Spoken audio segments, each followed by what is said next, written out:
Hello everyone, welcome to my channel. ఇంట్లో power లేకపోయినా busy డేస్లో క్విక్గా అయిపోయే చట్నీ ఏదైనా ఉంది అంటే అది బొంబాయి చట్నీ. దాని ప్రాసెస్ చూద్దాం. ముందుగా ఒక 2 టేబుల్ స్పూన్ల శనగపిండి, 4 నుంచి 5 పచ్చిమిర్చి, ఒక చిన్న అల్లం ముక్క, అలాగే కొంచెం చింతపండు తీసి పక్కన పెట్టుకోండి. ముందుగా మనం తీసుకున్న అల్లాన్ని, పచ్చిమిర్చిని కచ్చాపచ్చా పేస్ట్ చేసి పక్కన పెట్టుకోవాలి. ఇప్పుడు మనం స్టవ్ ఆన్ చేసి స్టవ్ మీద ప్యాన్ పెట్టి ప్యాన్లో కొంచెం ఆయిల్, తాలింపు దినుసులు, ఎండుమిర్చి వేసి తాలింపు వేగాక కొంచెం కరివేపాకేసి ఫ్రై చేయండి. ఫ్రై అయ్యాక ముందుగా మనం ముందుగా చేసి పెట్టుకున్న అల్లం పచ్చిమిర్చి పేస్ట్ వేసి పచ్చివాసన పోయేంత వరకు ఫ్రై చేసుకోవాలి.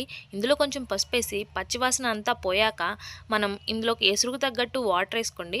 వాటర్ వేసుకొని కొంచెం సాల్ట్ వేసి ఆ ఎసురు బాగా మరిగించాలి. ఈ మరిగేలోపు ముందుగా మనం తీసి పెట్టుకున్న శనగపిండిలో కొంచెం వాటర్ వేసుకొని ఉండలు లేకుండా కలుపుకోవాలి. అలాగే చింతపండు తీసుకున్నాం కదా, ఆ చింతపండులో కూడా కొంచెం వాటర్ వేసి ఆ చింతపండు రసాన్ని కూడా శనగపిండిలో కలిపేయాలి. ఈలోపు ఇక్కడ ఎసురు మరిగిపోయింది. ఈ ఎసురులో మనం ఈ శనగపిండి మిశ్రమాన్ని వేసి మంచిగా కలుపుకోవాలి. కలుపుకుంటే త్వరగా అయిపోయే బొంబాయి చట్నీ అయితే రెడీ అయిపోతుంది. ఈ స్టేజ్లో మీరు ఉప్పు, కారం చూసుకోండి. పచ్చిమిర్చి కారం సరిగిపోతే కొంచెం కారమైనా వేసుకోవచ్చు. చాలా అంటే చాలా బాగుంటుంది. ఈ బొంబాయి చట్నీ చూడగానే మా అమ్మ వాళ్ళది హోటల్ పల్లెటూరులో వర్షాకాలాల్లో చెట్లు పడిపోయి కరెంట్ రాకపోతే మా హోటల్లో ఈ బొంబాయి చట్నీ చేసేవాళ్ళు. చాలా అంటే చాలా బాగుండేది. వీడియో నచ్చిందా? నచ్చితే లైక్ చేసి సబ్స్క్రైబ్ చేయండి. Follow for more video.